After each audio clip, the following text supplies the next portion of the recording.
आकाशवाणी भोपाल से प्रस्तुत हैं प्रादेशिक समाचार।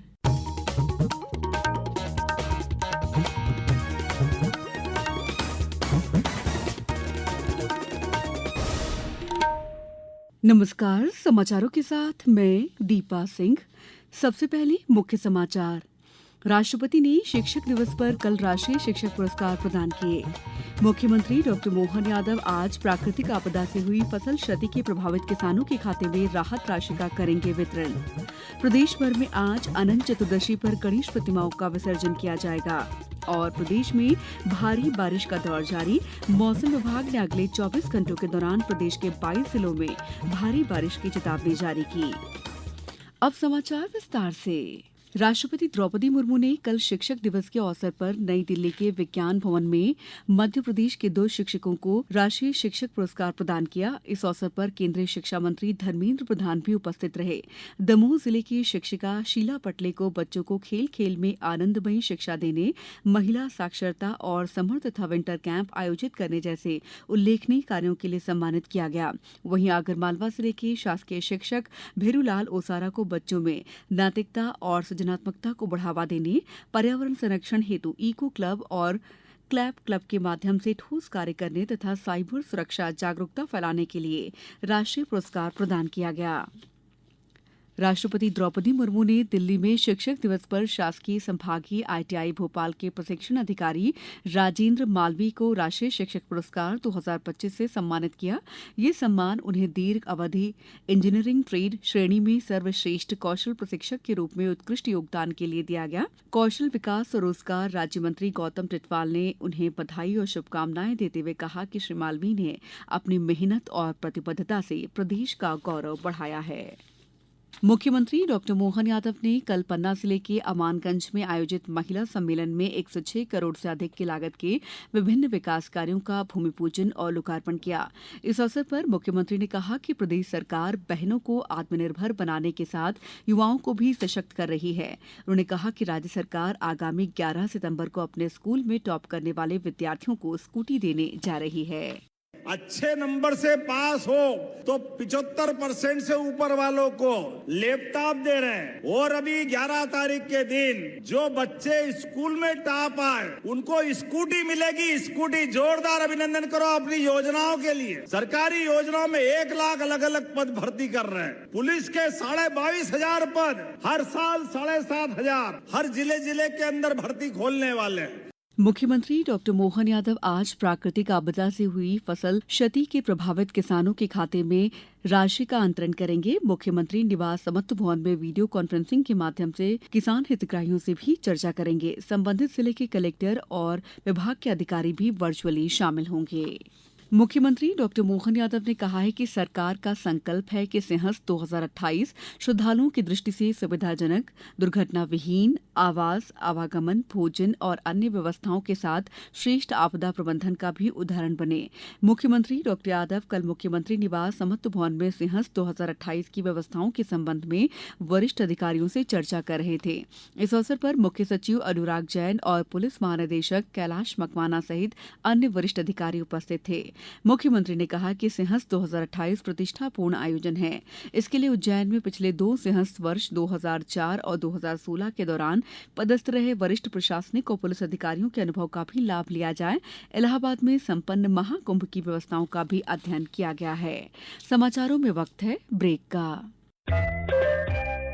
ये समाचार आप आकाशवाणी मध्य प्रदेश से सुन रहे हैं। ये समाचार बुलेटिन YouTube पर Madhya Pradesh news all India radio channel पर और Facebook साथ ही X प्लेटफॉर्म पर AIR न्यूज भोपाल पर सुने जा सकते हैं। इसके अलावा आप हमारी वेबसाइट newsonair.gov.in पर अथवा न्यूज ऑन AIR ऐप पर भी समाचार सुन सकते हैं। ब्रेक के बाद समाचारों में आपका एक बार फिर स्वागत है।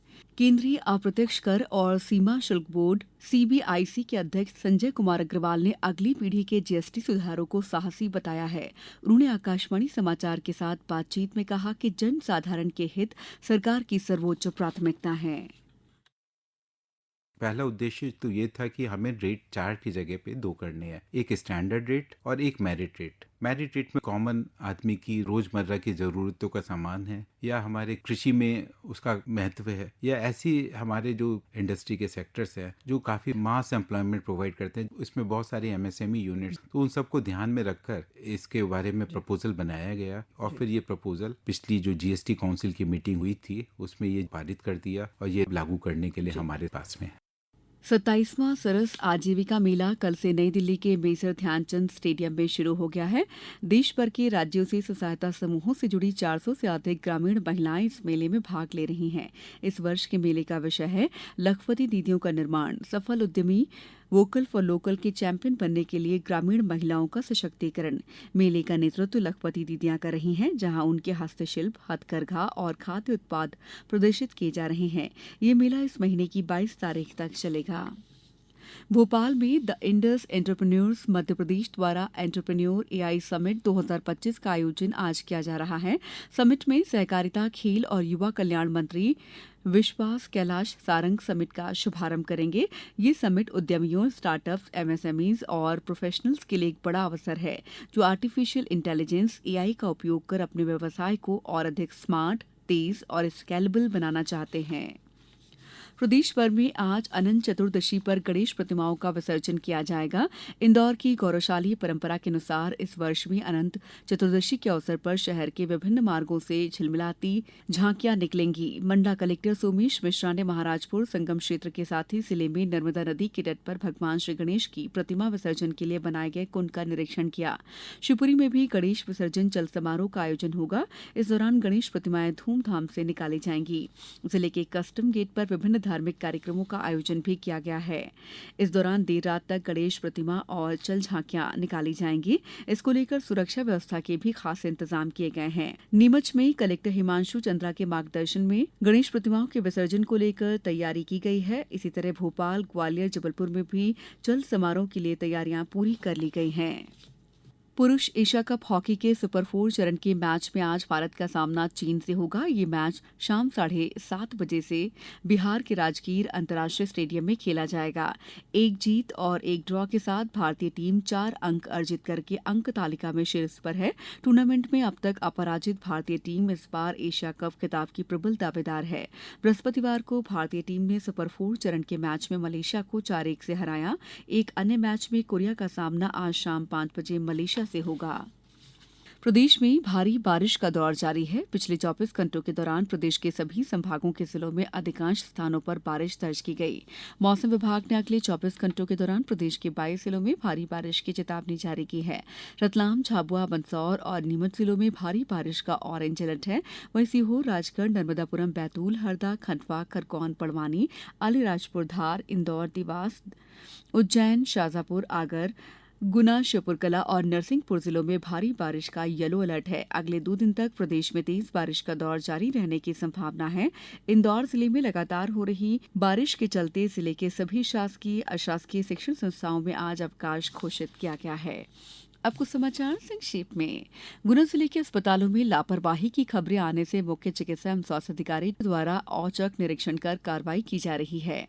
आगर मालवा जिले में स्थित कुंडालिया बांध के बढ़ते जलस्तर को देखते हुए कल 8 गेट खोल दिए गए। जिला प्रशासन ने नागरिकों से अपील की है कि वे बांध, तालाब आदि के पास न जाएं। धार जिले में कल ईद मिलादुन्नबी का त्योहार उत्साह से मनाया गया। मुस्लिम समाज द्वारा जुलूस निकाले गए।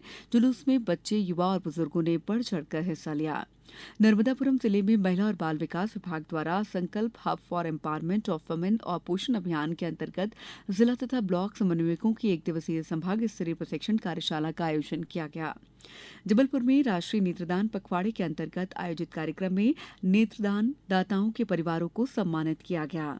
इस बुलेटिन में बस इतना ही। अगला बुलेटिन दोपहर 2:10 पर। दीजिए इजाजत। नमस्कार।